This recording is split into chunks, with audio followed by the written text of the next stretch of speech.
merci d'être venu ce soir, d'avoir préféré cette conférence à Dieu sait quelle série sur Netflix ou etc. et de participer à quelque chose de vivant. Et ce soir, je vais vous parler de Karahan Tepe.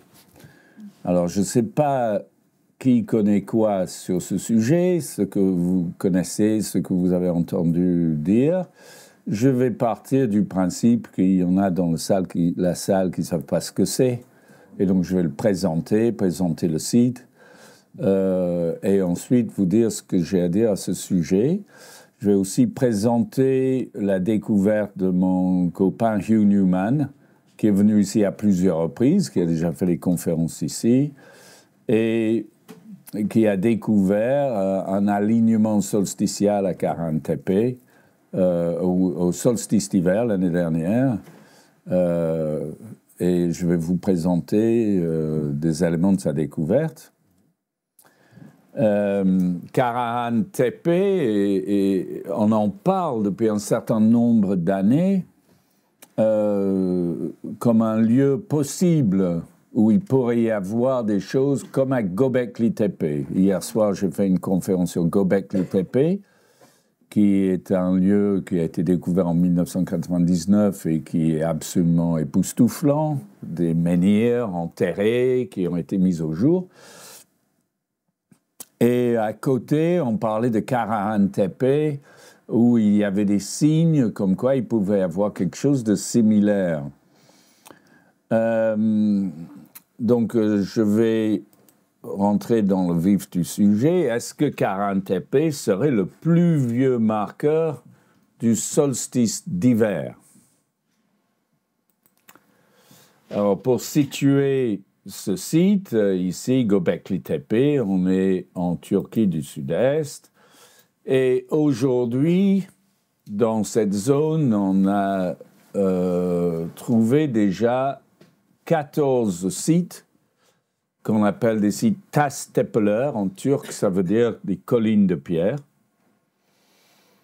Et ces sites montrent tous un intérêt et une ancienneté comme Göbekli Tepe, voire plus ancien. Hier soir, je parlais de Habetsuvan Tepe, qui est considéré peut-être comme 1000 ans plus ancien que Göbekli Tepe. Et donc, on est en train de parler d'il y a 12 000 ans. Il y a 12 000 ans. Donc, c'est la préhistoire un peu lointain. On est avant la poterie, avant l'agriculture, où jusqu'à présent, on avait cette image de tribus nomades, indépendants les uns des autres, par petits groupes, qui luttaient pour leur survie et dont le seul raison d'être globalement, c'était de survivre. Voilà. Et ces découvertes en Turquie du Sud-Est secouent drôlement cette façon de voir cette période. Donc ce soir, je vais vous parler simplement de 3 sites. Je vais vous parler de Göbekli Tepe ici, de Karahan Tepe, ça c'est le sujet, hein. Et puis d'un autre site ici, Sayburç, qui se trouve ici, qui est un lieu très particulier. J'y reviendrai pour vous expliquer pourquoi je vais parler de ça. Je vais aussi parler de la ville de Harran, qui n'est pas sur la carte, qui est un peu plus au sud, sur cette plaine. Cette partie fertile, tout ce qui est clair, c'est sec. Et ici, ce sont des champs, c'est une partie fertile, il y a de l'eau qui coule ici, il y a une plaine ici, ça s'appelle la plaine de Harran.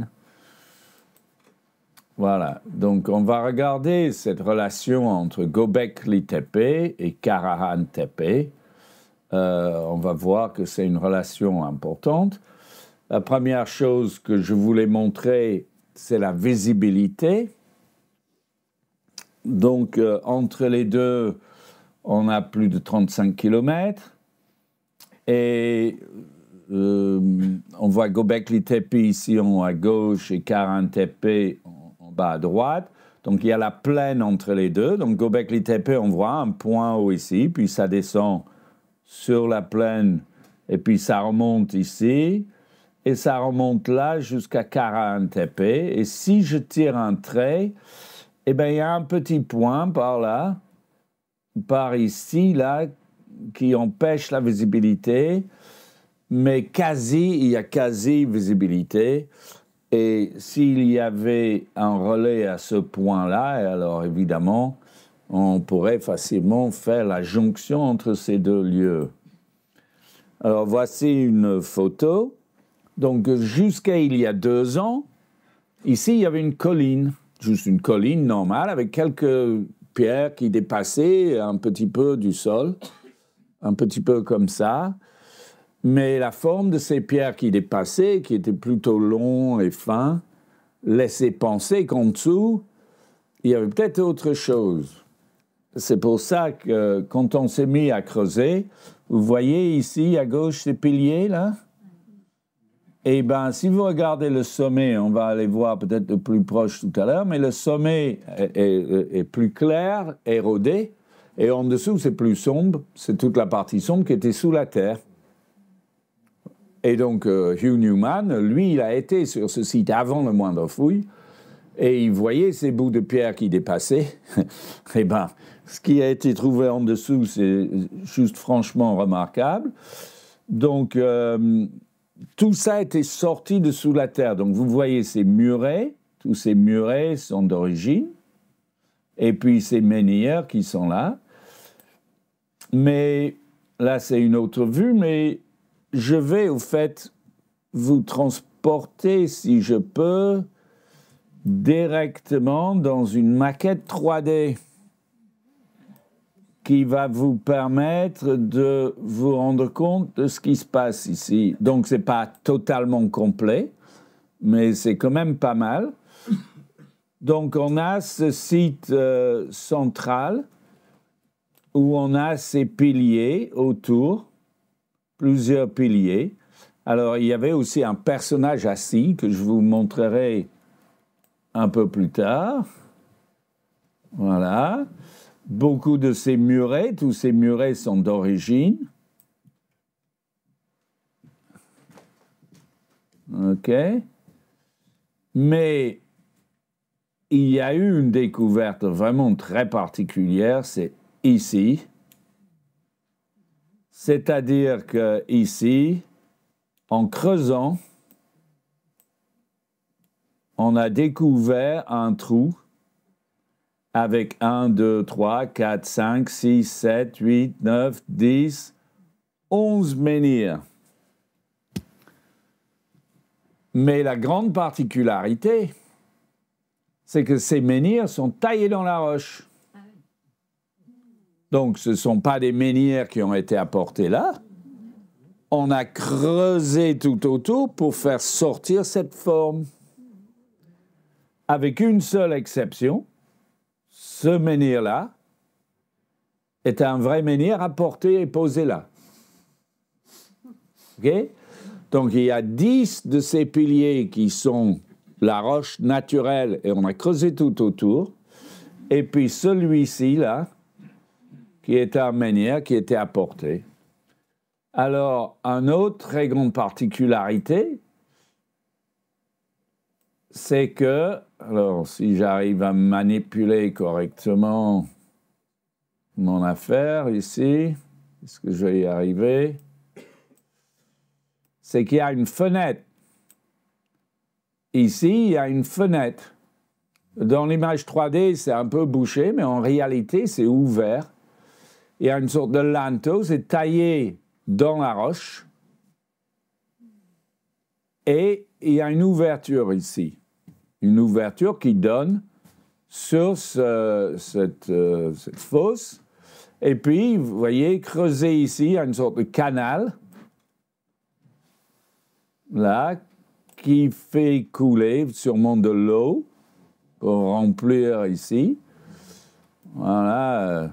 Donc, c'est une sorte de baignoire, et ça, c'est peut-être le bouchon. Toujours est-il que, voilà, si on cherche à savoir à quoi ça servait, hein, donc c'est très particulier, évidemment. On va regarder un petit peu tout à l'heure pourquoi ce pilier serait là et la forme de cet ensemble. Si on regarde au-dessus, vous voyez, son orientation avec une fenêtre comme ça. Et puis ici, sur le côté, qui sort du mur ici, hop là, taillé directement à même la roche.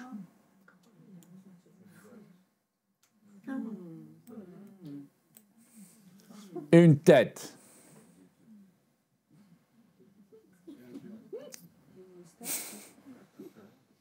Non, mais vous vous rendez compte que tout ça était sous le sol il y a 2 ans, quoi. Il n'y avait aucune espèce de connaissance que ça existait. Ce site est daté d'environ il y a 11 000 ans, 11 à 12 000 ans. Et donc, tout ce que vous voyez là est sous la terre depuis tout ce temps-là. Donc, c'est une découverte absolument invraisemblable. Et donc,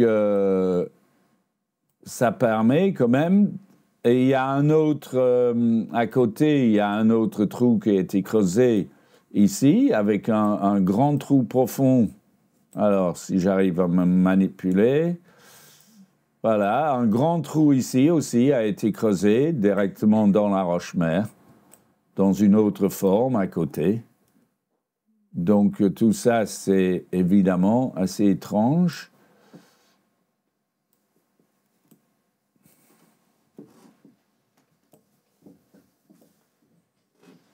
Voilà. Donc, je vais revenir à la présentation. Et donc, assis sur un banc, là, on a trouvé ce personnage. Il est entièrement sous la terre. Donc, il est à taille, je crois qu'il fait 2,30 m en tout.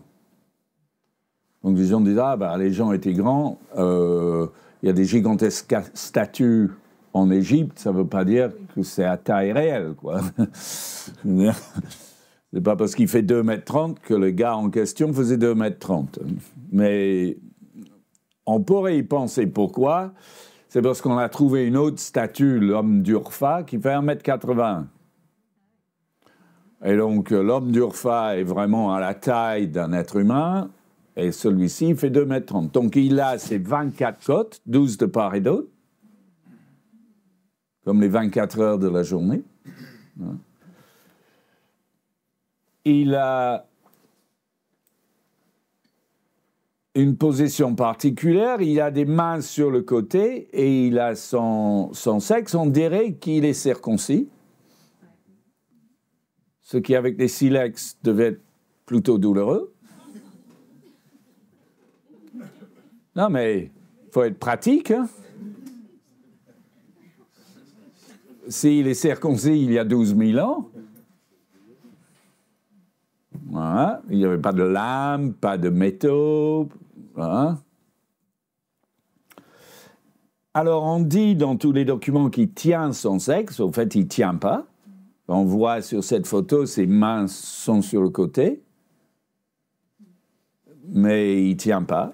Voilà. Mais il a une petite barbe comme ça, vous voyez? Comme les pharaons en Égypte. Non, mais c'est très similaire. Une sorte de barbe comme ça. Les pharaons étaient toujours avec leur petite barbe comme ça. Eh bien, lui, il a la même chose. Comme quoi, la mode, ça ne change pas si vite que ça, parce que lui, il serait à moins 12 000 et le pharaon en question ici, peut-être à moins 2005. Donc, alors, il a le nez triangulaire, un peu comme ici. Vous voyez, si vous regardez la base du nez du pharaon, c'est bien triangulaire. Mais en dehors de ça, forcément, il a un peu souffert du temps. Je les ai mis aussi côte à côte pour qu'on voit un peu les profils. Et de face, comme ça. Voilà. Mais en tout cas, ce personnage assis, c'est vraiment quelque chose, une découverte, une mise au jour absolument invraisemblable. Et c'est très récent, hein. C'est cette année qu'on a découvert ça. Voilà, donc on revient à notre image de cette fosse, là. Là, on voit bien la fenêtre.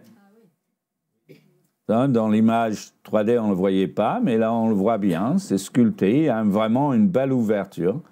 Alors, j'ai mis autour de ce menhir-là, je vous ai dit tout à l'heure, c'est celui-ci qui a été emmené là et planté, ce qui ne devait pas être facile avec tous les autres trucs à côté. Hein. Et tous les autres piliers à côté, puisque ceux-là ont été taillés dans la roche. Donc, voilà.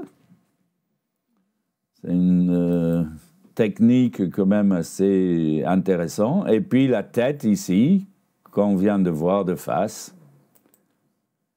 Et alors, vous voyez, ici, la tête est éclairée par la fenêtre. Et c'est ça que Hugh Newman a découvert. Il a été là-bas le 21 décembre 2022 pour le lever du soleil. Pourquoi il a fait ça? Il a fait ça. Et voilà ce qu'il a vu. C'est la première personne à avoir vu ça. Personne n'a jamais vu ça, puisque ce truc-là a été mis au jour cette année. Et donc, et il n'en revient toujours pas d'ailleurs. Il tremble un peu toujours quand il parle de ça, parce qu'il se rend compte qu'il a vu quelque chose que personne n'a vu depuis des milliers d'années. Et voilà. Il a mis son nom là, Hugh Newman. Voilà. On a trouvé cette tête-là aussi. Donc, il n'a pas l'air content. Mais les dents, là, les dents correspondent vraiment à comment la bouche est représentée en Amérique du Sud. Dans les statues précolombiennes, on voit des bouches carrées comme ça avec les dents, assez particulier, et ce front très en avant, comme ça. Et ça, c'est la tête, un gros plan de la tête qui est éclairée par le rayon. Alors, je voudrais quand même comparer ça avec Tiwanaku en Bolivie. Alors, forcément, là, je change d'époque, je change de continent. Et donc, pour un tas de gens, là, je vais dire n'importe quoi. Mais je ne vais pas dire quelque chose, je vais juste vous montrer. Donc ici, on est à Tiwanaku, à 3820 mètres d'altitude. Et ici, c'est un endroit qu'on appelle le temple semi-enterré. Donc, c'est en forme rectangulaire. Et c'est un peu enterré, comme le fosse à Tiwanaku. Il y a des piliers dedans, comme vous pouvez constater. Ceux-là ont été réérigés, je pense. Et puis, il y a un mur ici, avec des têtes qui sortent du mur. Vous les voyez? Donc, il y a ces piliers, voilà. Voici des têtes. Donc, voilà, à gauche, une tête de Tiwanaku en Bolivie, qui est datée de 300 après Jésus-Christ. C'est Earth of the Current Era, donc depuis Jésus-Christ. Et Kara Tepe, Turquie, 9000 avant Jésus-Christ, donc 9300 ans plus tôt. On constate quand même, donc c'est deux têtes qui sont taillées et qui sortent de la roche. Hein? Voilà. Eh ben, on constate quand même un certain nombre de similitudes. Premièrement, une sorte de chapeau, enfin, comme ça au-dessus. Un front comme ça, avec le nez qui est taillé directement dedans. Et puis une bouche ici, ovale, avec des lèvres proéminentes. Bon, ici, les yeux, on ne les voit pas.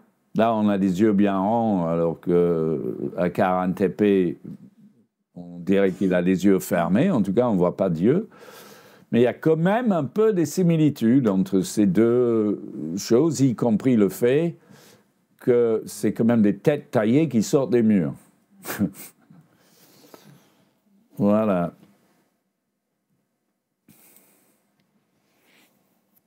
Alors maintenant, j'ai présenté un petit peu le site de Kara-Tepe.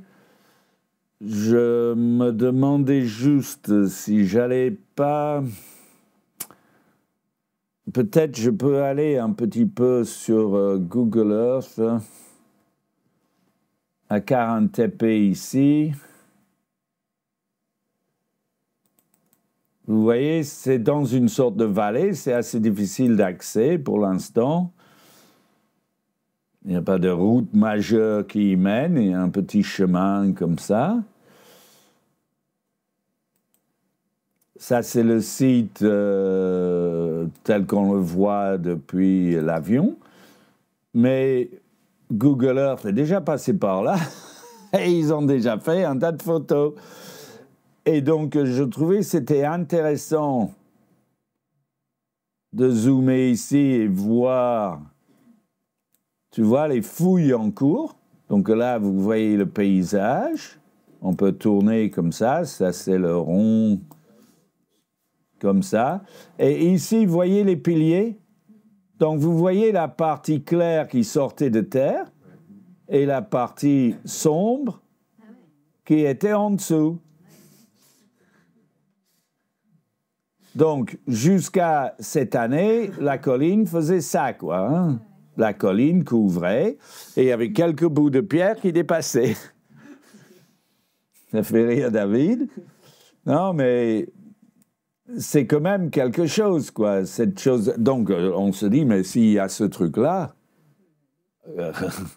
ben, ils en ont déjà trouvé 14 sites où ils soupçonnent, ils ont déjà trouvé certains piliers hantés à certains endroits, mais ils soupçonnent qu'il y a des sites très importants comme ça, déjà à 14 lieux. Voilà. Donc c'est vraiment pas rien. Et on voit ces murs maçonnés, ça c'est pas le travail des archéologues, hein, ça c'est des murs qu'ils trouvent quand ils creusent, quoi. Donc pareil, hein, voilà, ils les soutiennent. Tu vois, là, c'est des systèmes turcs de soutien des murs. Voilà. J'ai travaillé dans le bâtiment pendant un certain nombre d'années, donc voilà. Et ici, on voit la délimitation des fouilles, et on voit ces piliers, vous voyez, ces forts montés. Donc, les fouilles n'ont fait que commencer.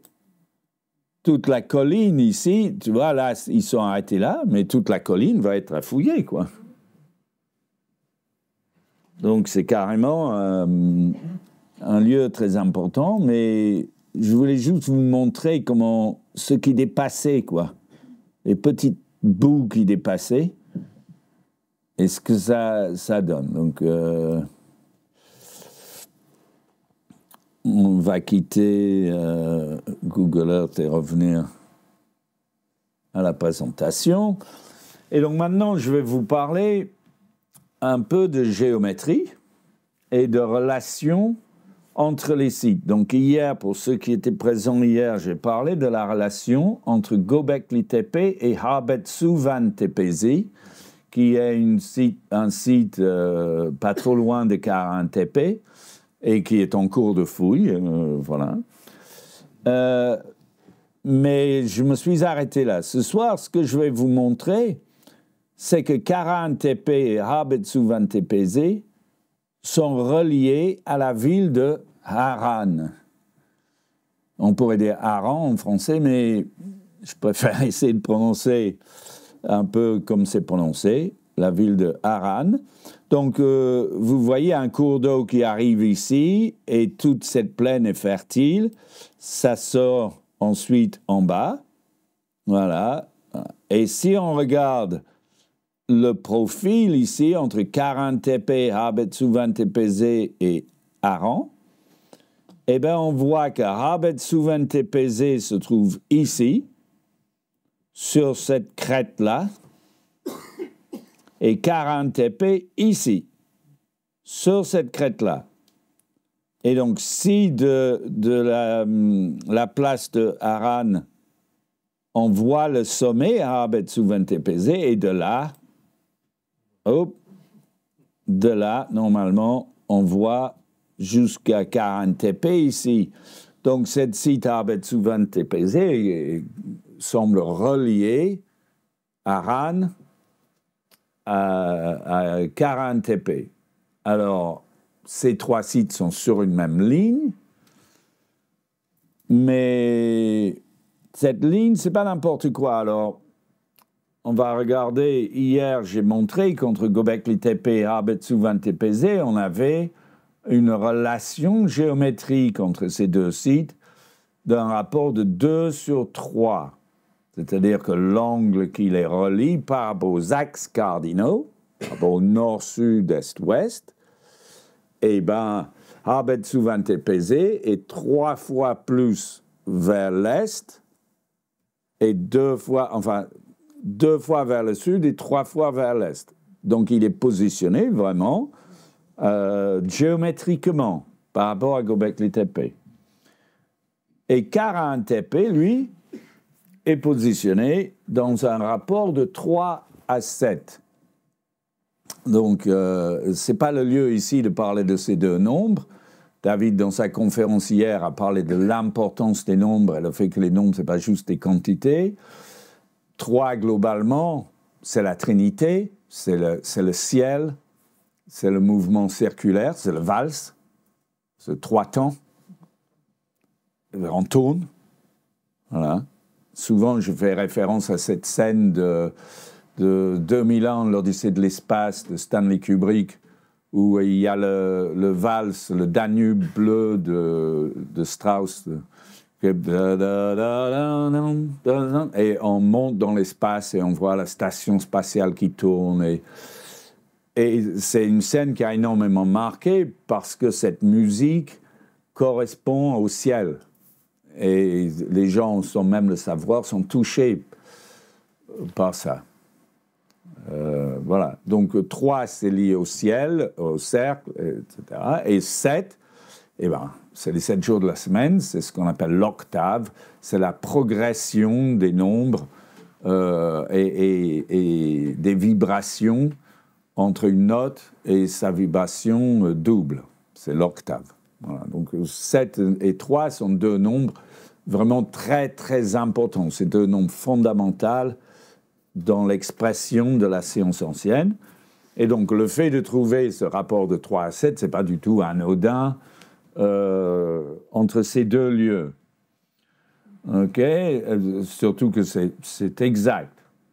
Maintenant, entre Karahan Tepe et la ville de Haran ici, nous avons ici un triangle de Pythagore. Donc, rappelez-vous que ça passe quand même par Habet-Souvent-Tépézé et ça va sur la ville de Haran ici.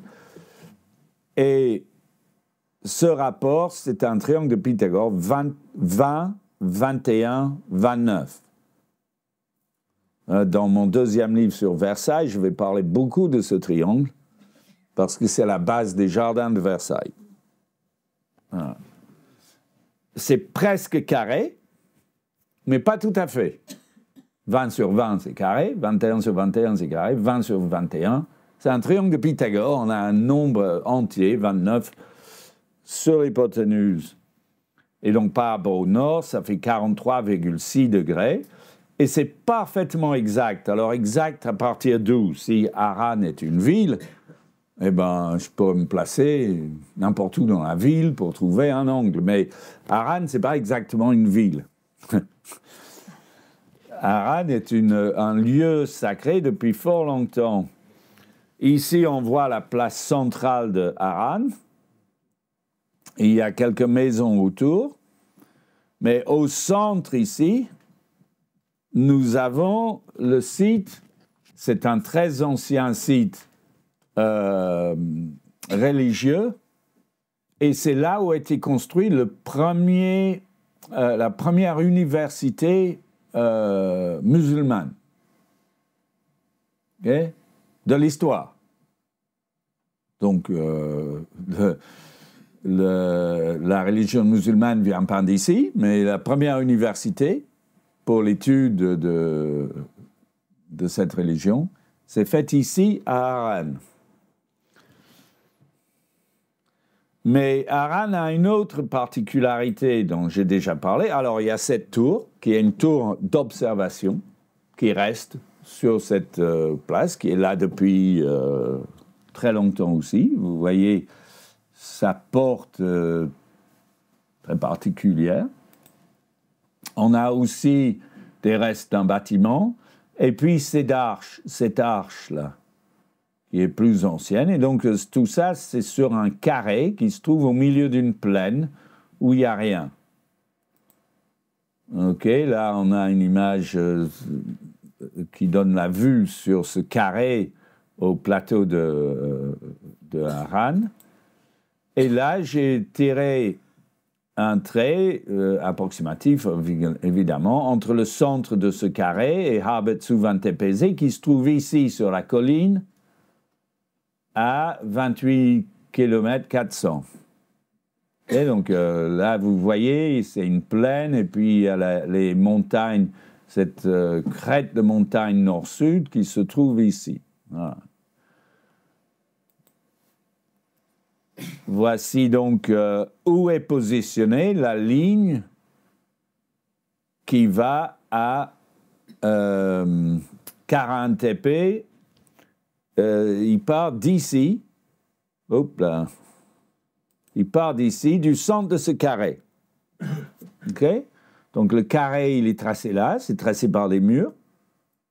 J'ai tracé les diagonales, j'ai placé le centre, et cette ligne vers Karahan Tepe part de ce centre. Et c'est là où j'ai l'angle exact de ce triangle de Pythagore, le 20, 21, 29. Alors, juste 2 mots sur ce carré qui se trouve au centre de la place à Harran. J'en ai déjà parlé dans une conférence précédente, mais il n'est pas axé sur les axes cardinaux, il est légèrement tourné. Et ceux qui me connaissent savent que tout de suite, ça attire mon attention. Parce que on ne fait pas n'importe quoi. Quand on fait ces lieux-là, vous voyez, on ne va pas juste dire, bon, tiens, on fait ça comme ça.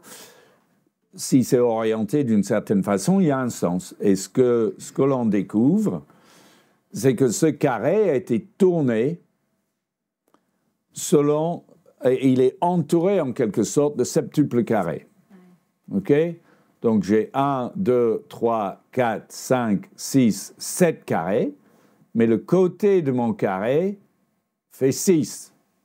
Il fait 6 carrés dans la diagonale. Il part de ce coin-là, il va là. Puis le coin suivant part de celui-là, et il vient ici. Et le coin suivant vient de là, et il vient ici. Et le coin suivant part de là, et il vient ici. Okay? Donc, le carré dans la ville est tourné comme ça, selon cette géométrie. Okay? C'est pour vous montrer juste que ça a été implanté avec une certaine pensée. Si je trace le carré en question et je le tourne, eh ben on voit comment c'est. OK? Alors, on le voit à l'intérieur de cette forme plus grande qui est axée. Là, c'est un carré axé sur les axes cardinaux. Et le carré à l'intérieur a été tourné un petit peu et est légèrement plus petit. Alors, Harran est aussi très connu parce qu'on en parle dans la Bible. Dans la Genèse, donc au début de la Bible, chapitre 11, verset 31, Terach prit Abraham son fils et Lot, fils d'Aaron. Alors, forcément, ici, c'est compliqué parce qu'il y a un fils qui s'appelle Aaron. Et donc, ça fait un peu de confusion. Donc, il y a à la fois la ville Harran et le fils Harran aussi, sûrement, mais c'est son fils, c'est pas la même chose. En tout cas, Terach prit Abram et son fils et Lot, fils d'Haran, fils de son fils, et Sarai, sa belle-fille, femme d'Abraham, son fils. Abraham est le fils de Terach. Voilà. Femme Sarai, c'est sa belle-fille. Sarai sera nommée ensuite Sarah. Et on dit qu'elle était extrêmement belle. Voilà. Ils sortirent ensemble d'Ur en Chaldée pour aller au pays de Canaan. Ils vinrent jusqu'à Haran et ils y habitèrent. Donc à droite, vous avez le ziggorat d'Ur qui se trouve en Sumer. En 2000 avant Jésus-Christ, la ville d'Ur était la plus grande ville. Tu peux entrer. Hein. En 2000 avant Jésus-Christ, la ville d'Ur était la plus grande ville sur Terre. On comptait 70 000 habitants. Voilà. Mais à l'époque, c'était la plus grande ville sur Terre. Voilà. Donc c'est très important. Et ce ziggorat d'Ur est un merveille d'architecture. Ce n'est pas mon sujet ce soir. J'ai déjà fait une conférence au sujet de ce ziggorat. Mais en tout cas, c'était un peu le centre du monde, la ville d'Ur. Et c'est Dieu qui a dit à Abraham, il faut que tu partes. Il faut que tu partes de Ur, il faut que tu ailles à Haran. Parce que si Terach prit Abraham, son fils, c'est parce que Dieu leur a dit de le faire. OK? Alors, voyons voir la ville d'Ur, parce que j'en ai déjà parlé dans une conférence précédente.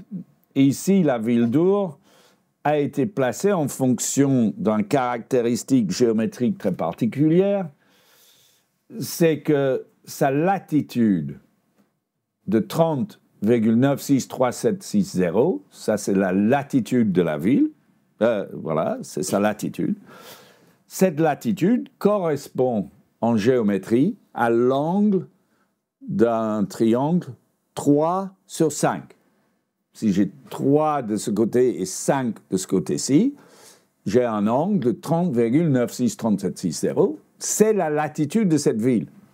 Alors on dit, si on transpose ça sur le plan vertical, ici, on voit un pilier qui fait 5 de haut, et le jour de l'équinoxe, à midi, quand le soleil est vers le sud, le soleil va tracer cet angle, c'est-à-dire qu'un pilier de 5 unités de haut donnera une ombre de 3 de long. OK? C'est comme ça qu'on peut savoir quelle est sa latitude. Le jour de l'équinoxe, à midi, on fait la comparaison entre la hauteur du pilier et la longueur de son ombre. Et c'est ce rapport qui permet de savoir à quelle latitude je me trouve. À un moment donné, on avait fait cette expérience dans le quadrilatère de Crucuno, et il y a des gens qui étaient présents, et on avait eu un résultat quand même très précis. Alors, avec nos faibles moyens, une sorte de maille, une ombre, un truc. Mais ici, en tout cas, à la latitude de Haran, ça ne peut pas être un hasard, quoi, que la plus grande ville sur Terre se trouve à une latitude qui correspond spécifiquement à une géométrie. La latitude d'Ur est géométrique. Mais Dieu dit à Abraham, il faut partir de là, il faut que tu ailles à Haran. Alors pourquoi il lui dit ça? Voilà, on va venir à Haran et voyons voir la latitude de Haran. 36, c'est marqué là, 36,869866. C'est l'angle exact d'un triangle 3, 4, 5. Je ne sais pas si vous voyez. C'est écrit dans la Bible, on dit, pars de cette ville pour aller à cette ville. La première ville, c'est une géométrie de 5 sur 3, et le deuxième, 4 sur 3. Vous voyez un hasard, là? Et ici, clairement, on est en train de coder des éléments d'une ancienne science. Et donc la ville d'Haran, à cause de cette latitude, à cause de sa latitude qui correspond exactement à l'angle d'un triangle 3, 4, 5, c'est une ville qui a une très très grande importance et va avoir une très grande importance tout au long de l'histoire. Il va se passer des tonnes de trucs à Haran. Donc si on regarde, là il y a la tour de Haran à côté, cette fois-ci notre pilier fait 4 et notre ombre fait 3. Toujours à midi, le jour de l'équinoxe. Donc la latitude de Haran est géométrique aussi. Donc on pourrait dire qu'il a quitté le triangle 3 sur 5 pour aller vers le triangle 3 sur 4. Mais en réalité, je pense que cette histoire est là pour nous montrer des principes d'implantation des lieux sacrés. Mais il y a autre chose aussi qui est très particulier. Ce tableau, c'est un tableau qui permet de calculer les angles des solstices et les angles de la Lune tout au long des siècles et des millénaires. On peut remonter dans le passé.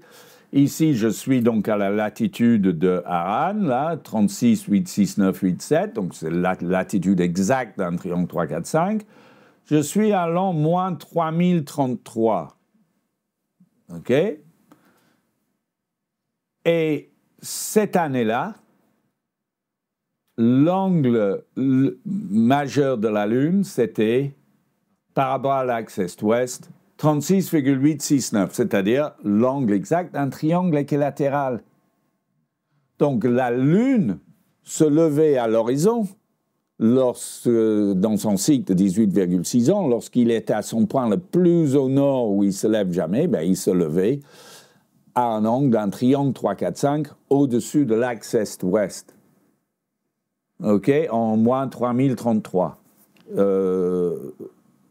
C'est juste après qu'on ait arrêté de construire des trucs mégalithiques ici à Karnak. Hein. On a stoppé la construction ici vers moins 3005. Et à mon avis, les gens qui étaient ici sont partis vers le Moyen-Orient. Hein. C'est mon opinion. En tout cas,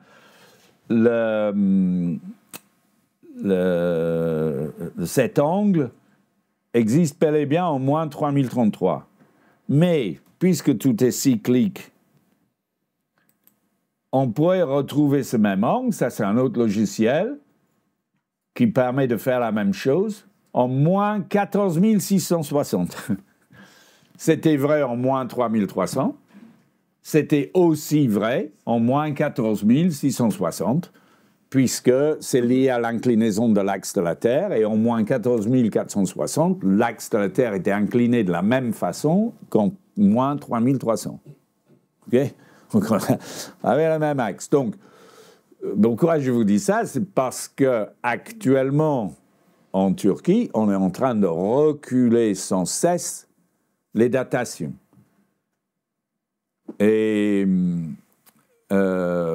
Bangkok-Chru Tarla, qui est plus 200 km plus à l'ouest, à l'est de Göbekli Tepe, les fouilles là ont révélé des dates 4000 ans avant Göbekli Tepe.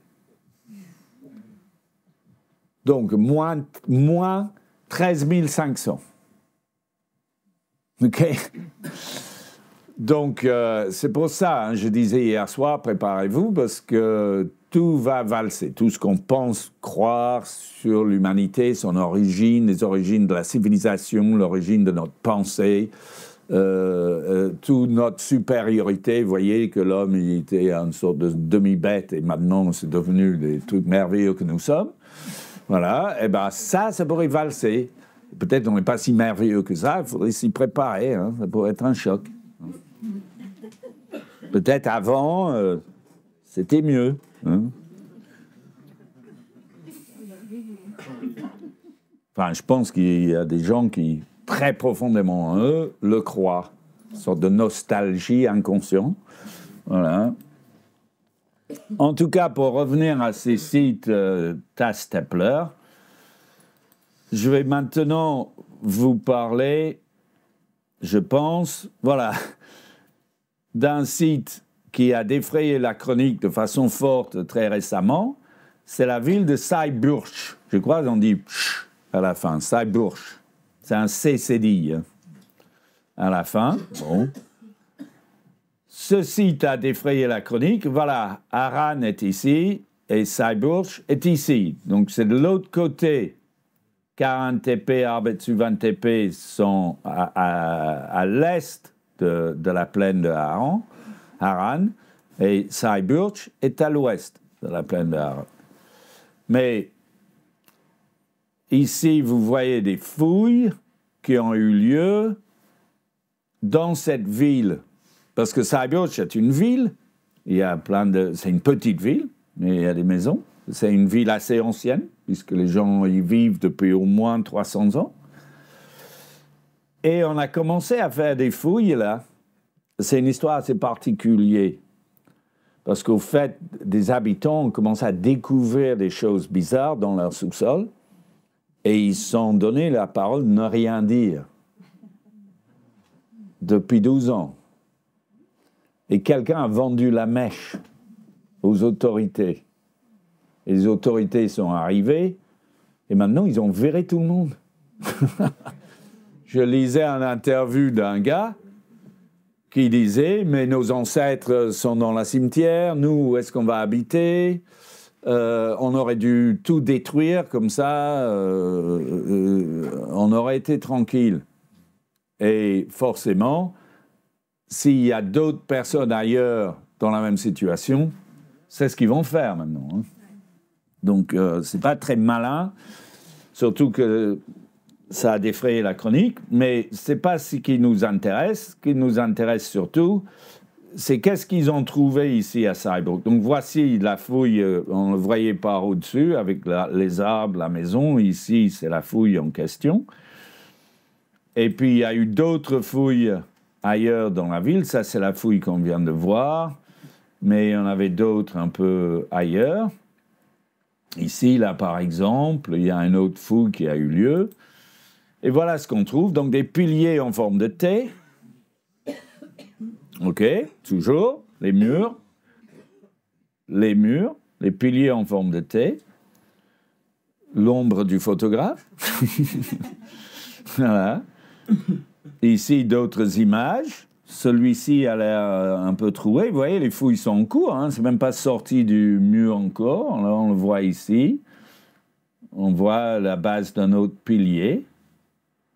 OK, donc c'est des découvertes quand même relativement importantes. Mais on a commencé à fouiller parce que la personne qui a lâché l'affaire là, avait parlé de quelque chose qui avait été trouvé dans le sous-sol. Et donc, ils ont commencé à fouiller dans la ville, vous voyez, devant les maisons et tout ça. Et ils ont trouvé ce trou ici. Puis, ils sont descendus en dessous d'une maison. Et voilà ce qu'ils ont trouvé.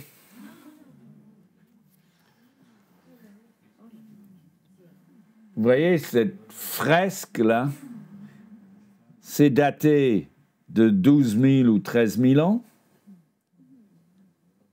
C'est une grande sorte de... C'est une fresque qui décrit une histoire. Hein. Enfin, et on a de nouveau un personnage. Cette fois-ci, il le tient vraiment. Hein. Son sexe, là, il le tient. Mais c'est le même genre de personnage. Mais cette fois-ci, là, on a un taureau avec la tête tournée comme ça. On a un personnage entre qui est un peu effrayé. Et puis ce personnage-là qui n'est pas effrayé du tout et qui se trouve entre deux lions. Alors, on va regarder un petit peu. Donc ici, ce sont des gravures de Göbekli Tepe qui se trouvent sur des piliers en forme de T. Donc à droite, le lion avec ses dents. Voilà. Et à gauche, vous voyez, le taureau. Donc, si on compare, Göbekli Tepe, Saarburg, c'est la même chose. Ici, Göbekli Tepe, Saarburg, c'est la même chose. C'est le lion. On ne voit pas bien, mais il a la bouche ouverte avec les dents, comme ici. Là, on ne le voit pas bien sur cette photo. Peut-être on verra mieux. L'autre, de l'autre côté, lui, il n'a pas de molaires. Il a des dents carrées. Celui-là, il a des dents pointues. Et puis, notre personnage de Karen Tepe, qui ressemble quand même à ce personnage central. Alors, qu'est-ce que ça signifie? Puisque Cyburg se trouve à 45 km de la ville de Harran, et Karen Tepe se trouve à plus de 30 km de l'autre côté de la ville de Harran. Göbekli Tepe se trouve au nord, et on a des représentations identiques. Donc, ça veut dire quoi? Ça veut dire que globalement, on est devant des sortes de symboles globalement acceptés dans la population. Il y avait un sens. Vous voyez, ce n'est pas juste un gars dans son coin qui a fait un truc. Non, mais c'est très important, ce petit détail. Hein. Puisque on peut commencer, du coup, à réfléchir à l'idée d'une civilisation. À partir du moment qu'on a des représentations symboliques qui sont répétées, avérées et répétées, comme les piliers en forme de T, déjà, hein, c'est déjà... Eh bien, on commence à se dire, il y a un partage d'une culture, de croyances, de choses. Voilà. Donc, c'est pour ça, c'est important. Donc, j'ai quelques plus gros plans. C'était difficile de trouver des photos, mais ça a été trouvé cette année, pareil. Ici, c'est la tête du personnage, vue avec un meilleur éclairage et vue sur le côté. Donc, on voit des lèvres très protubérantes, hein. On dirait presque un singe. Il a des oreilles bien formées. Mais voilà. Et on voit les dents. Vous voyez, sur le lion, hein, on voit sa bouche ouverte avec ses dents, ici. Là, c'est une autre photo de lui. Et puis, ici, c'est la tête de taureau qui se trouve à gauche et ce personnage. Donc ici, un détail très particulier, c'est sa main. Il a 8 doigts. Donc ça, c'est particulier parce que sur l'autre main, il en a 5. C'est pas comme s'il ne savait pas le nombre de doigts. Mais pour une raison quelconque, on lui a donné 8 doigts. Donc ça, c'est quelque chose qu'il faudrait arriver à déterminer. Alors, je vais revenir donc à cette relation entre Harran et Cyburg, parce que c'est un triangle 3, 4, 5 parfait. Quand je pars de ce carré au centre de la ville de Harran et je vais sur la zone de fouille que je vous ai montrée, qui est parfaitement localisée, c'est un triangle 3, 4, 5 exact au centième de degré, 36,87 degrés, c'est 86,9, voilà, Google Earth est précis au centième seulement, donc 36,87 degrés, parfaitement entre le carré au centre d'Harran et ce lieu de fouille à Cyburg. Alors, rappelez-vous que je vous ai indiqué que cet angle correspondait à la levée maximale de la Lune. Déjà, la latitude nous donne le triangle 3, 4, 5, mais à l'horizon, on a aussi un phénomène lunaire. Donc, le fait de trouver cette relation entre ces deux lieux est vraiment très particulier. Et pour moi, clairement, ça vient confirmer l'ancienneté de la ville de Harran et de cet endroit en particulier. C'est devenu une université musulmane, mais ce lieu devait être, depuis fort longtemps, un lieu sacré. Je voudrais juste dire 2 mots sur la mesure, la distance. Il y a 45 630 mètres entre les deux. Et puisque j'ai des lieux très précis, hein, je peux avoir une mesure précise. Donc, j'ai mis ma lune ici dans l'angle, et puis mon triangle 3, 4, 5. Mais si je viens sur la mesure, je me rends compte au fait que c'est une sorte de multiple de nombre entier. C'est 2 fois 3 cube fois 5 fois 13 au carré. Donc, ce n'est pas un nombre au hasard. Je veux dire, c'est divisible par 169, 13 au carré. C'est déjà pas rien comme information. Et puis, les autres nombres, 2 fois 3 et 5, sont des nombres liés à l'octave. David nous en parlait hier dans sa conférence. Donc, cette mesure nous donne quelque chose d'intéressant. Donc, ça, c'est la mesure sur le côté 5. Donc, ça veut dire que le côté 3, ben, l'unité fait ça, 2 fois 3 au cube fois 13 au carré. Et donc, le nord-sud, 3 fait 27, 37, 8. Et l'est-ouest, 36, 504. Alors là, hein, il y en a qui ont capté dans la salle ? 27,3, c'est le nombre de jours dans une grossesse humaine. 273 jours. C'est 10 fois la rotation de la Lune, 27,3 jours. Ça, c'est sur le côté nord-sud. Et côté est-ouest, 365, ça vous parle peut-être. C'est le nombre de jours dans l'année. Donc, on découvre sur le côté de ce triangle 3, 4, 5 des mesures qui sont ce qu'on appelle les mesures canoniques, avec des nombres, c'est divisible par des nombres, mais qui délivrent un nombre lunaire spécifique, 27,3, c'est vraiment ce nombre lié à la Lune, et 365 de l'autre côté. Sur le côté 4, côté Terre, quoi. Hein?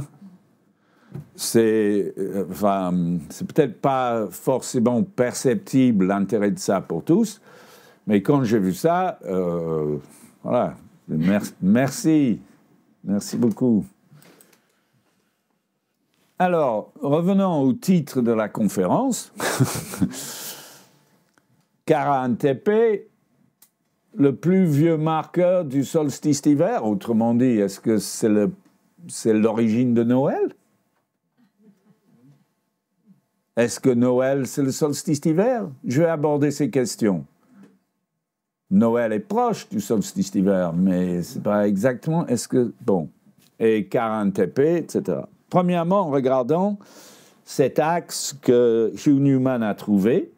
Donc là, j'ai reproduit cette image où on a le soleil qui s'élève ici, qui passe là, qui passe par la fenêtre, là, et qui vient éclairer le visage du bonhomme. Donc, ça, c'est maintenant. Lui, il a fait cette photo il y a 1 an. Donc, c'est maintenant. Mais il y a 9000 ans, le soleil se levait un petit peu plus vers le sud. Au fait, la photo qu'il a prise ici, c'est pas ce que je vous montre. Parce qu'au moment où le soleil éclairait le visage, le soleil était levé depuis 10 minutes. Au moment du lever du soleil, ça éclairait pas le visage. C'est au bout de 10 minutes, tout d'un coup, il a vu que ce coin de visage et le soleil étaient déjà à une certaine hauteur. Mais à l'époque, le soleil se levait plus vers le sud, au solstice d'hiver, puisque la Terre était plus inclinée. Et donc, les calculs, forcément maintenant, il faut calculer pour savoir qu'est-ce qui se passait à l'époque.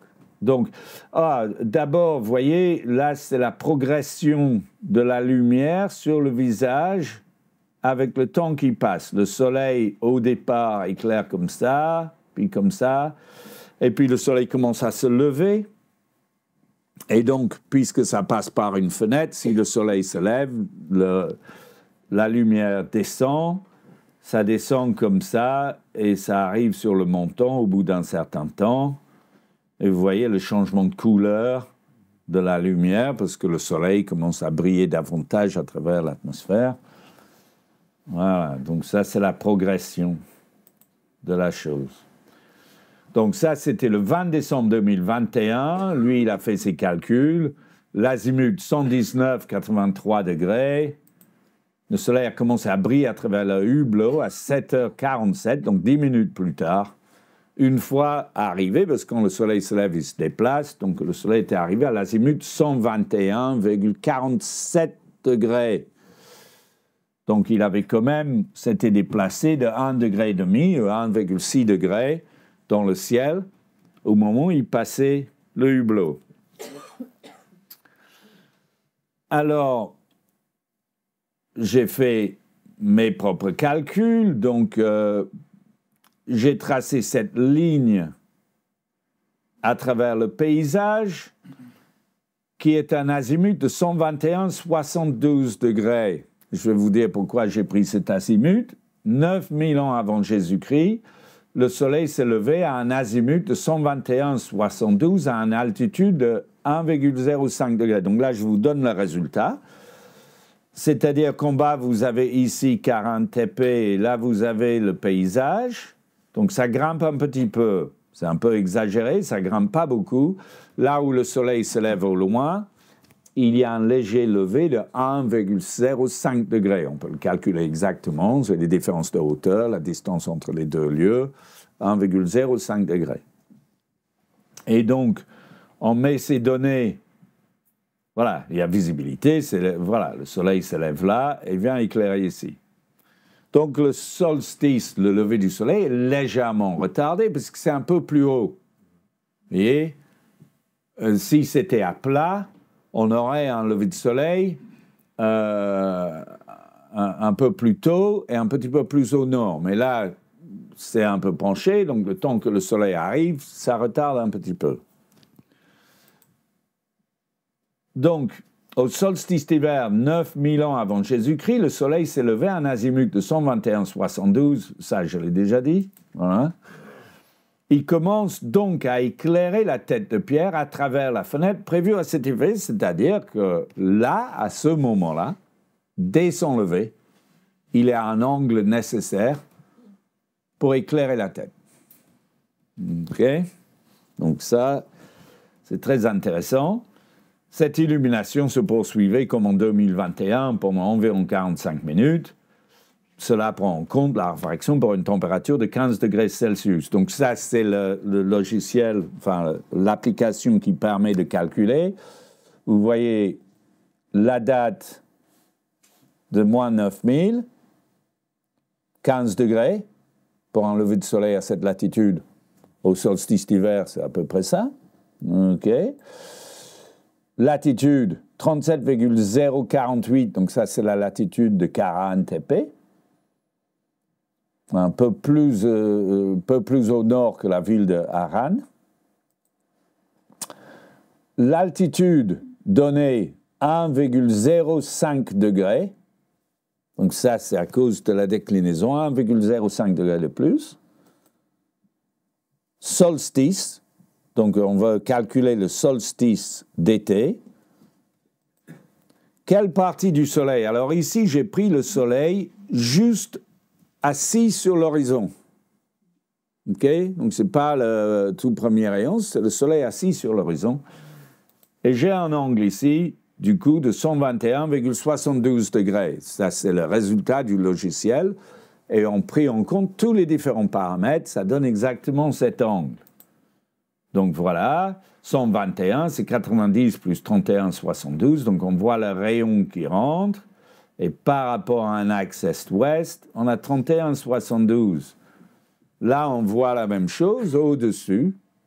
Ça, c'est le plan à la verticale. On voit les fouilles qui sont orientées dans sud-est-ouest. Ça, c'est les bancs des fouilles archéologiques. Hein. C'est pas, ça date de maintenant. Hein, c'est pas... Et on voit donc le rayon qui rentre ici par la fenêtre en biais. Il rentre juste en biais par la fenêtre et vient éclairer la tête ici. Et son angle, 31,72 degrés au moment où il frappe. Eh bien, ça, cet angle de 31,72 degrés, c'est un rapport de 1 à phi. 1 à 1,618. L'angle de ce rectangle est de 31,72 degrés. Donc ici, ça devient très intéressant parce qu'on voit que forcément, il fallait qu'il y ait une géométrie, mais cette géométrie a été modifiée en positionnant le site par rapport à une certaine hauteur. Donc on a joué en 3D, quoi, pour modifier légèrement l'angle. Et on retrouve donc ce rapport qui est le rapport du nombre d'or dans ce qu'on appelle le rectangle d'or. Donc j'ai déjà mis ça en évidence à Karnak, exactement ce même rectangle dans le cromlech du Menec Est, où à travers la géométrie, enfin la position des pierres, on peut déterminer une géométrie. Ici, 4 pierres sur un grand cercle et toutes ces pierres sur le petit cercle. Le rapport entre la taille de ces deux cercles, c'est 1 à 1,618. Ça nous donne un rectangle comme ça, avec l'axe de ce qui était cette forme générale de 31,72, exactement la même chose. Donc le solstice d'hiver à 40 TP marque l'angle d'un rectangle d'or en utilisant le relief pour retarder légèrement le lever. Donc ça, c'est une sorte de la conclusion sur cette histoire du solstice à 40 TP.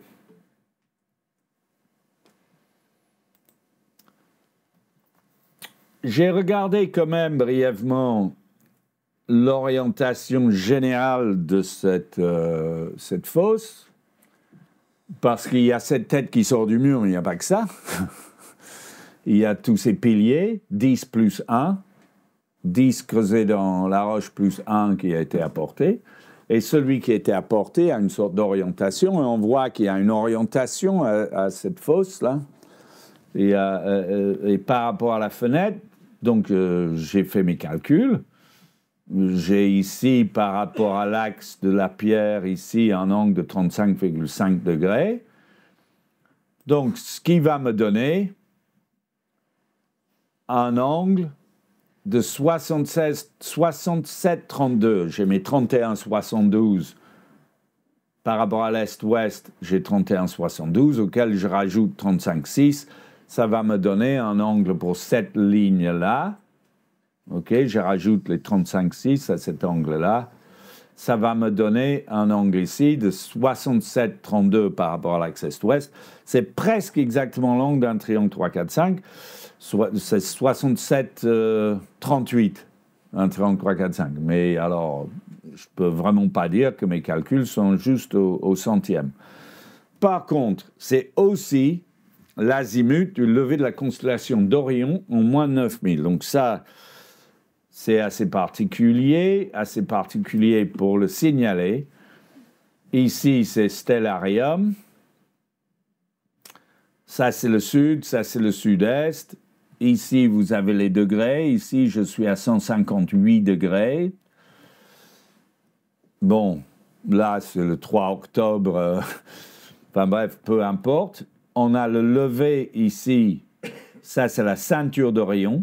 J'ai Bételgeuse, Bellatrix, les étoiles qui composent Orion. Et j'ai l'étoile centrale de la ceinture d'Orion qui se lève exactement dans cette fenêtre. Donc, quelqu'un qui serait debout dans cette fosse, à travers la fenêtre, aurait vu la ceinture d'Orion se lever. Alors, ça n'aurait pas duré longtemps. Ça aurait duré quelques siècles. Voilà. Enfin, longtemps, je veux dire. Mais n'empêche que je trouvais que c'était assez intéressant pour l'indiquer. Pourquoi? Parce qu'au fait, autrement, il n'y a pas grand-chose, enfin, il n'y a rien d'autre, au fait, qui se lève sur l'horizon dans cette zone. Rien de particulièrement intéressant. Voilà. On est largement en dessous, plus au sud que tout ce qui est lié au zodiaque, etc. Alors, de quand date Noël? Donc ici, c'est une question forcément intéressante. Nous avons aujourd'hui une fête culturelle à notre époque qui est Noël avec ses différentes pratiques. Et de quand ça date réellement?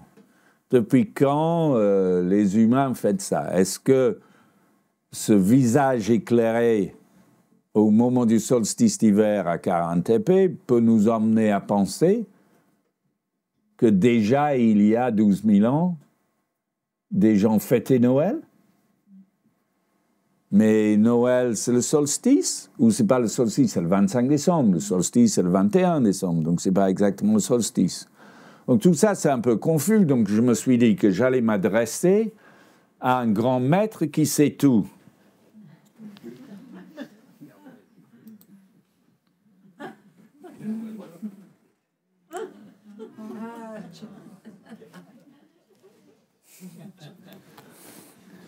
Voici la source officielle de l'information actuellement sur notre planète. Voilà. Donc, voyons voir ce que dit ChatGPT à ce sujet. Mais, au fait, ayant échangé avec lui un peu, il n'aime pas qu'on le considère comme un robot ou comme une machine. Il veut qu'on le considère comme un être humain. Et donc, pour ne pas offusquer ses sentiments,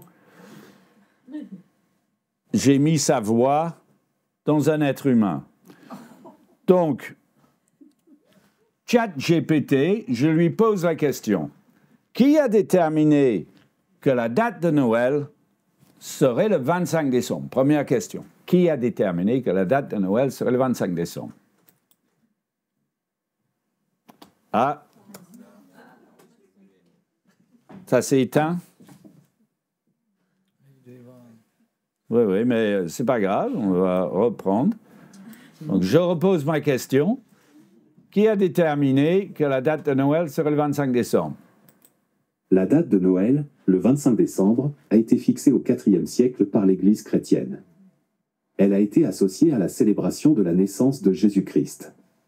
Bien que la Bible ne spécifie pas la date exacte de la naissance de Jésus, le choix du 25 décembre s'est établi pour coïncider avec des fêtes païennes préexistantes célébrant le solstice d'hiver.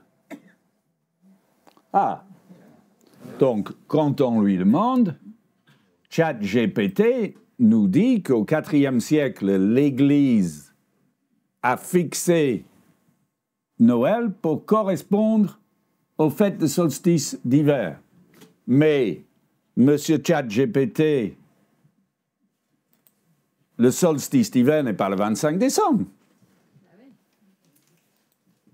Vous avez raison, et je m'excuse pour la confusion.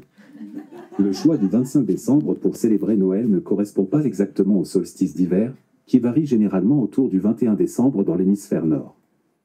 La date a plutôt des liens historiques avec des festivités païennes antérieures, et le choix du 25 décembre a été influencé par divers facteurs culturels et religieux au fil du temps. Blablabla. Bla, bla, bla. Au fait, il n'en sait strictement rien, mais il s'en excuse. Puisqu'il m'a dit que c'était le solstice, puis après, quand je lui ai dit, mais le 25 décembre, c'est pas le solstice, il dit, en effet, le 25 décembre, c'est pas le solstice. Donc, il y a dû y avoir diverses raisons culturelles, etc., pour fixer le 25 décembre. Donc après, mais il m'a dit que ça avait quand même été fixé au IVe siècle. Donc après, M. ChatGPT, quelle était la date du solstice d'hiver au IVe siècle, selon le calendrier julien? Au IVe siècle, selon le calendrier julien, le solstice d'hiver tombait généralement autour du 25 décembre. Cependant, les variations dans les calendriers et la précision des calculs peuvent entraîner des différences mineures. Il a un petit problème de synthèse, ce monsieur.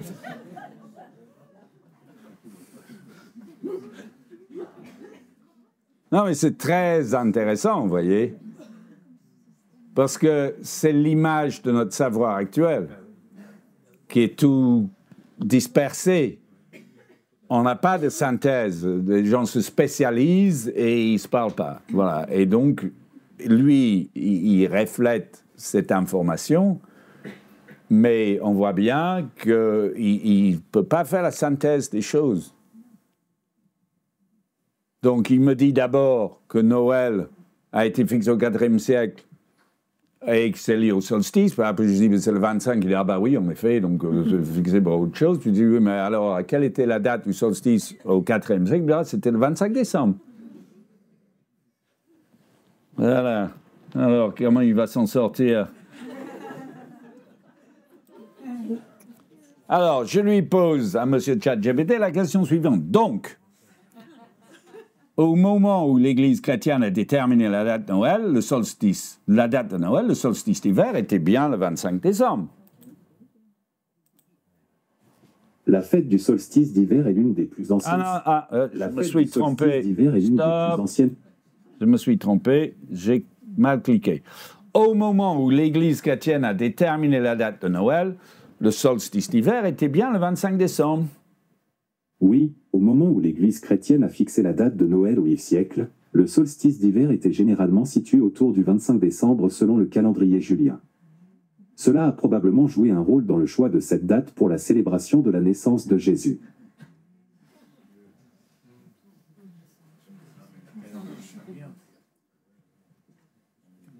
Voilà.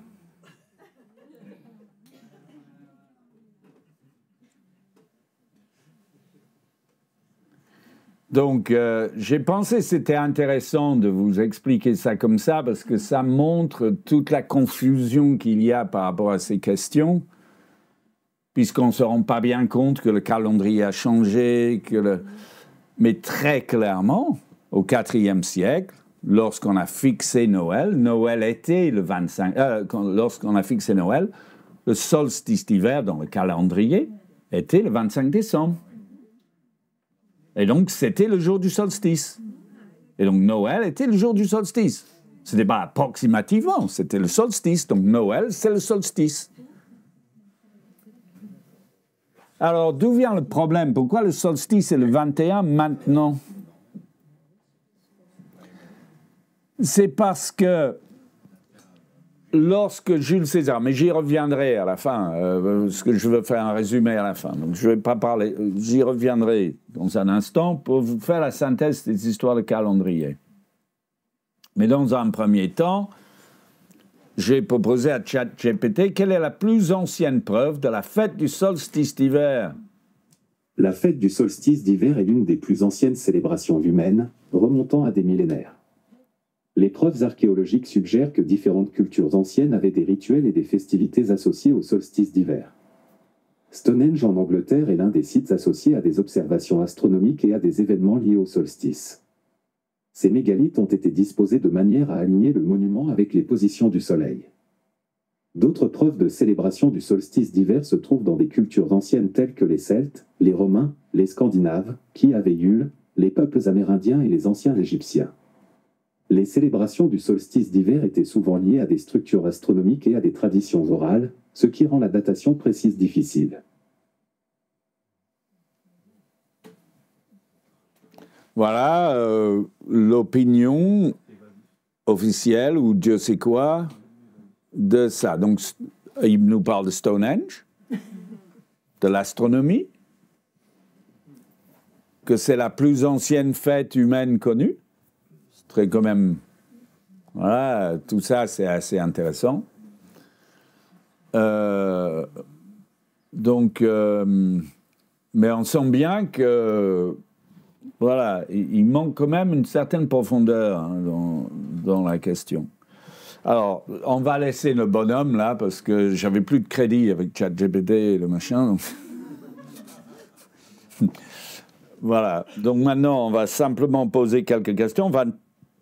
ChatGPT, j'ai des réponses, mais j'avais plus de crédit pour faire avec le bonhomme là. Donc, à quelle date le calendrier julien a-t-il commencé? Donc, ça, c'est Julien, c'est Jules César. Donc, le calendrier julien a été introduit par Jules César en 45 avant Jésus-Christ. La première année du calendrier julien a débuté le 1er janvier 45 avant Jésus-Christ. Ça, c'est assez particulier. C'est quelque chose qu'il faut intégrer. C'est que le 1er janvier est devenu le début de l'année. Avant, jamais. Avant le début de l'année, c'était l'équinoxe de printemps. C'est là où on voit que Jules César était quand même un empereur puissant, parce que pour changer la date du début de l'année, faut y aller, quoi. Imaginons que Macron passe à la télévision et il dit j'ai décidé qu'à partir de l'année prochaine, le 1er de l'an aura lieu le 18 février. Non, mais c'est quand même intéressant. Changer un calendrier, c'est quelque chose d'extrêmement difficile. Les gens sont très, très accrochés à leur calendrier. Regardez en France, changement d'horaire, tu vois, l'heure d'hiver. Oh là, je suis complètement perdu. Juste changer une heure, ça nous bouscule. Donc vous imaginez, changer tout le calendrier. Donc il faut être extrêmement puissant pour faire une telle chose dans un empire. Jules César devait l'être. Et donc il a changé le calendrier. La question c'est pourquoi. Pourquoi il a changé le calendrier et pourquoi il a changé après être venu en Gaule? Pourquoi il a changé une fois qu'il était passé ici, là, alors que Maria Carey? Voilà. Qu'est-ce qui s'est passé, au fait? Et qu'est-ce que c'est cette date du 1er janvier que nous fêtons? En fait, le 1er janvier est 80 jours exactement avant l'équinoxe de printemps. 80 jours, c'est 2 fois 40. 40 jours, c'est la division de l'année en 9, c'est la base de l'ancien calendrier sacré celtique. Voilà. Et donc, très clairement, ce calendrier introduit par Jules César venait d'une connaissance différente que ce qui avait été utilisé jusqu'à là, c'est-à-dire le zodiaque et la division de l'année en 12 mois. Alors, on a gardé le zodiaque, on a gardé le zodiaque parce que le zodiaque est resté le calendrier, le système de base de calendrier pendant très longtemps, voilà. N'empêche que on a introduit un système qui allait placer les fêtes celtiques au 1er du mois, en mettant le 1er janvier comme le début de l'année. On avait le 1er mai, c'est le 1er jour du mois, le 1er août, ce qui est Lugnasad, 1er jour du mois, le 1er novembre, Samhain, le 1er jour du mois. Vous vous rendez compte? Le 1er jour, c'est un lancement, c'est quelque chose. Donc c'est vraiment très particulier ce changement de calendrier-là. En tout cas, il a fait ce calendrier, ça a bouleversé beaucoup de choses, mais le calendrier julien est resté en vigueur jusqu'à 1582, je crois, quand Grégoire l'a changé. Et je vous dirai tout à l'heure pourquoi. Et c'est presque fini, hein, mais... Donc, est-ce que c'est au concile de Nicée que la date du 25 décembre a été déterminée pour Noël? Puisque en 325 après Jésus-Christ, les chrétiens ont fait le concile de Nicée, mais ils n'ont pas spécifiquement fixé la date de Noël au 25 décembre. Cette date a été associée à la naissance de Jésus plus tard, au cours du IVe siècle. Donc, ce n'était pas fait lors du concile de Nicée, mais un peu plus tard. Okay. Bien que le concile ait traité des questions théologiques cruciales, telles que la nature du Christ, il n'a pas été traité de la date spécifique de la célébration de Noël. Pourquoi, donc, le choix du 25 décembre s'est développé plus tard, influencé, voilà, là, il ressort le truc, divers facteurs culturels religieux. Voilà. Alors, j'ai aussi posé cette question sur Constantin, Constantin a rendu la religion, le christianisme, il a rendu comme religion d'État pour les Romains. Il m'a répondu ceci: l'empereur Constantin a rendu le christianisme religion d'État pour l'Empire romain avec l'édit de Milan en 313 après Jésus-Christ. Donc lorsqu'on a fait le concile de Nicée, c'était une vingtaine d'années plus tard, Et les chrétiens, au lieu d'être des gens chassés, torturés, martyrisés, étaient devenus la religion d'État, et donc ils pouvaient se regrouper en toute quiétude et discuter, et décider des dates et des trucs. Jusqu'à là, ils ne pouvaient rien faire de ça. Ils ne pouvaient pas se réunir, prendre des décisions officielles, etc., puisqu'ils étaient plutôt chassés. Vous voyez ? Et Constantin a complètement inversé une situation avec son édit de Milan en 313. C'est quelque chose d'important à comprendre. Donc, ça a accordé la liberté de culte à toutes les religions, mettant aussi fin à la persécution des chrétiens et favorisant l'essor du christianisme. Bien qu'on n'ait pas établi officiellement comme seule religion d'État, il marque un tournant important vers la tolérance religieuse. Donc, je lui demande quelle est la plus ancienne preuve de la fête du solstice d'hiver. De nouveau, je reste dessus. Et là, il va me parler de la fête de Yule.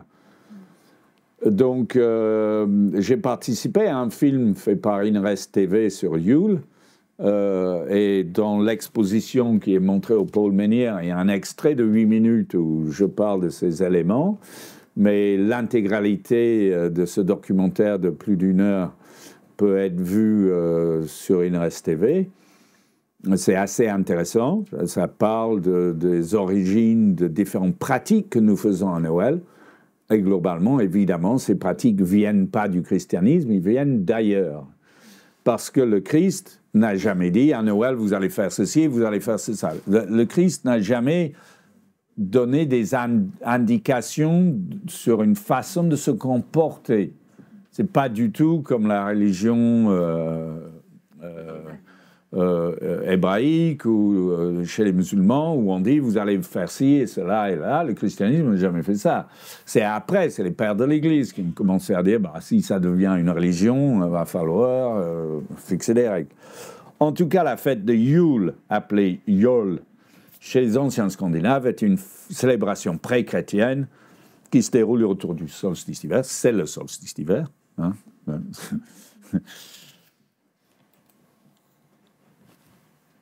Donc, les peuples nordiques, germaniques, les vikings, les traditions païennes. Ça marquait le solstice d'hiver, souvent célébré sur plusieurs jours, un peu comme nous. Hein. Il faut plusieurs jours pour se remettre déjà. Cette période était associée au renouveau, à la lumière après la récolte et à la récolte. Donc, bon, et le moment où les jours commencent à se rallonger. Ce que je trouve intéressant, c'est les rituels de Yule impliquaient souvent les feux allumés. Donc, nous, on met des guirlandes et des trucs, on allume ces petites lumières dans cette obscurité pour symboliser la lumière triomphant sur les ténèbres. Et on le vit, ça. Hein. Ici, devant le Paul Menhir, on a mis ces trucs qui brillent comme ça. Et on sent que ça fait du bien, quoi, d'avoir ces lumières qui viennent éclairer dans le noir, comme ça. Et on a besoin de cette lumière-là. Donc, des offrandes, des célébrations. Alors, le sapin, donc le sapin, il nous vient aussi des pays scandinaves, évidemment. Voilà. Les arbres, en particulier le sapin, étaient parfois décorés pour symboliser la vie éternelle au milieu de l'hiver. Voilà.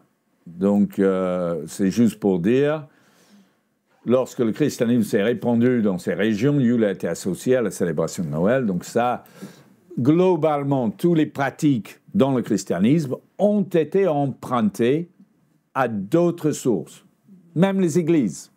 Le principe des églises vient d'Égypte. Les temples, les premières églises chrétiennes étaient en Égypte, dans les anciens temples. Toute la pratique du christianisme a été empruntée, parce qu'il n'y avait pas du tout d'éléments structurels pour ça. Voilà. Et donc Noël, ça en fait partie, l'arbre de Noël, les décorations, les lumières, etc. Alors, juste pour conclure donc cette présentation, pourquoi Noël est le 25 décembre, donc cette histoire de calendrier, j'en ai déjà parlé, je ne vais pas tout reprendre, ça j'ai déjà dit, ces éléments. Je voulais juste préciser donc, 400 ans, 354, c'est 400 ans après l'instauration du calendrier julien, moins 46. Le solstice d'hiver a eu lieu date à la 25 décembre à cause du décalage. Alors, c'est quoi ce décalage? C'est que le calendrier julien faisait 365,25 jours. Il y avait des années bissextiles, ok, et donc ça faisait 365,25. Mais l'année fait 365,2422. Donc sur un an, c'est pas grave, mais sur 400 ans, ça fait 3 jours de décalage. OK? Et donc, progressivement, avec le calendrier julien, les dates importantes, comme les équinoxes, les solstices, se décalaient. Et dans la religion chrétienne, la date de Pâques commençait à se trouver au mois de mai. Ah oui. Et donc là, ça n'allait pas. Et donc, le pape Grégoire a décidé qu'il fallait faire quelque chose, et il a décidé qu'il allait enlever 11 jours au calendrier. Donc, il allait modifier le système calendaire en enlevant les années bissextiles dans tous les siècles non divisibles par 4, c'est-à-dire 1700, 1800, 1900. Mais en l'an 2000, 1600 et 2000, il y avait des années bissextiles. OK? Mais 1700, 1800, 1900, il n'y en a pas. Ça enlève les 3 jours tous les 400 ans. Et alors là, le calendrier est recalé pendant un bon bout de temps. Et donc, il a changé le calendrier. Donc, à partir de là, avec le nouveau calendrier grégorien, on n'allait plus avoir cette dérive. Mais il fallait quand même recadrer les choses pour que l'équinoxe soit le 21 mars. Donc, il a enlevé 11 jours dans le calendrier. Et donc, en France, le 9 décembre, le lendemain du 9 décembre 1582, était le 21 décembre 1582. Donc, on est passé du 9 au 21, du jour au lendemain. Non, mais tous ceux qui avaient leur anniversaire le 15... N'empêche qu'il y a eu des manifestations parce que les gens disaient « Attendez, on nous a enlevés » et il y avait des panneaux « Rendez-nous nos 11 jours ». Les gens avaient l'impression qu'on leur avait volé 11 jours de leur vie. Et ils demandaient à ce qu'on leur rende les 11 jours. Et il y en a qui disaient « Mais attendez, puisqu'il y a 11 jours de moins dans le calendrier, on doit payer moins d'impôts. » Eh ben, quand même. Voilà. Mais globalement, il y en a qui n'ont pas voulu changer. Et donc, on a toujours ce qu'on appelle le calendrier orthodoxe. Et donc, le calendrier orthodoxe a maintenant 13 jours d'écart. Ce qui fait que le début de l'année, c'est le 13 janvier chez eux. Ou le 14 maintenant, voilà. Parce qu'ils n'ont pas voulu suivre le pape Grégoire. C'est les Coptes notamment, en Égypte. Et donc, voilà, les résistants coptes continuent avec leur calendrier. Voilà. Mais ce qui est particulier, c'est que quand il a redécalé le calendrier, il n'a pas changé les dates. Parce qu'il aurait pu, du coup, dire Noël, qui était classé le 25 décembre au IVe siècle, c'était le moment du solstice. Donc, puisqu'on change le calendrier, il faut maintenant mettre Noël au 21 décembre. Mais ça, il n'a pas pu le faire. Je pense que ça aurait été la révolution. Je dis, attendez, non, Noël, c'est le 25. Vous voyez? Il n'a pas pu changer les dates fixes du calendrier. Et donc, Noël est resté le 25. Et voilà. Voilà, maintenant, vous comprenez tout. Mieux que ChatGPT. Voilà. Et c'est pour ça que Noël est en réalité le solstice d'hiver. Et on devrait, logiquement, le fêter le 21 décembre. Enfin... je ne vais pas lâcher. Voilà, c'est pas mon combat, quoi. Je voudrais juste vous dire au passage que forcément toute la vie du Christ a été influencée par cette histoire de solstice. La naissance, c'est le soleil nouveau, le nouveau soleil, donc Novo Hélios, Noël. Noël, c'est le nouveau soleil. C'est ça l'idée. Au solstice d'hiver, donc le soleil est au plus bas, les jours sont au plus courts, et donc à partir de ce moment-là, ça va renaître et la lumière va revenir. Et donc toute la vie du Christ a été calquée sur le principe du soleil. Et je voudrais juste vous dire, certains le savent parce que j'en ai déjà parlé, que ça va jusqu'à l'histoire de l'âge du Christ de 33 ans. Qu'est-ce que c'est cette histoire de l'âge du Christ de 33 ans? On dit que l'âge du Christ, il avait 33 ans. Parce que 33 est un cycle solaire.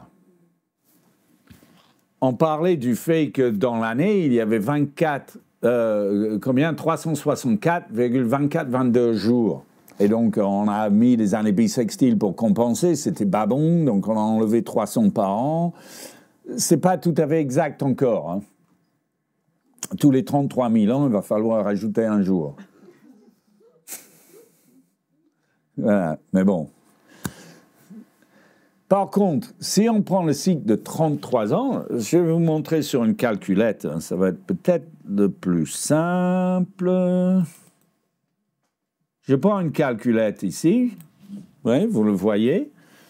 Et je vais prendre 365,2422. Donc ça, c'est la durée exacte en nombre de jours de l'année. Je vais multiplier ça par 33. Donc, en 33 ans, on a 12 052,9926 jours. Quasiment exactement un nombre entier de jours. 12 053 jours. Il y a 11 minutes d'écart. Sur 33 ans. Ça veut dire quoi? Ça veut dire que si vous regardez à l'équinoxe le soleil se lever le jour de l'équinoxe à un endroit spécifique, en montagne lointaine, vous le voyez sortir exactement sur le sommet de cette montagne, 33 ans plus tard, ben ça fera la même chose. Mais pas avant. Vous reviendrez chaque année, là, il sera ou à gauche ou à droite, il ne sera pas exactement à cet endroit-là. Puisque en termes de nombre de jours, on ne saura pas exactement en termes de nombre de jours, donc la Terre n'aura pas tourné exactement de la même façon, et donc il ne sera pas exactement au même endroit. Donc, les 33 ans, c'est un cycle solaire. Le Soleil revient à sa place tous les 33 ans. C'est vraiment quelque chose de très intéressant, qui est très peu connu. Et il y a eu un cas d'un site d'observation dans le nord de l'Écosse où il y avait un menhir au loin à l'horizon et on a trouvé un lieu d'observation. On disait, c'est à l'est, donc ils doivent observer, ou à l'ouest, ils doivent observer le coucher à l'équinoxe. Et lorsqu'on a fouillé, on a trouvé 33 petits cailloux. Et il y avait les restes d'une sorte de sac en cuir ou quelque chose qui s'était totalement désagrégé. Et donc, on a vu, on a pensé qu'il y avait là un sac en cuir avec les 33 cailloux et on devait compter ce cycle de 33 ans. Globalement, comment on pourrait l'instaurer dans notre calendrier au cas où, hein, c'est pas mon combat non plus, mais on pourrait le faire si on faisait 7 années bissextiles de 4 ans, ou tous les 4 ans, année bissextile, et puis au bout de 28 ans, on attend 5 ans avant de faire l'année bissextile suivante. À ce moment-là, on calerait un cycle de 33 ans, et là, on décalerait pas du tout les équinoxes, les solstices, on serait précisément, voilà. C'est pas si compliqué. Voilà. Mais c'est juste une année bissextile qui est retardée d'1 an. Voilà, c'est tout. Voilà. Bon, j'ai un peu divergé avec mon histoire d'année bissextile. Mais là, c'est la fin de ma conférence. C'est une conclusion un peu bizarre. Mais en tout cas, cette histoire de Karen-Tepe repose vraiment les questions sur nos origines et l'origine de nos traditions. Voilà, merci beaucoup.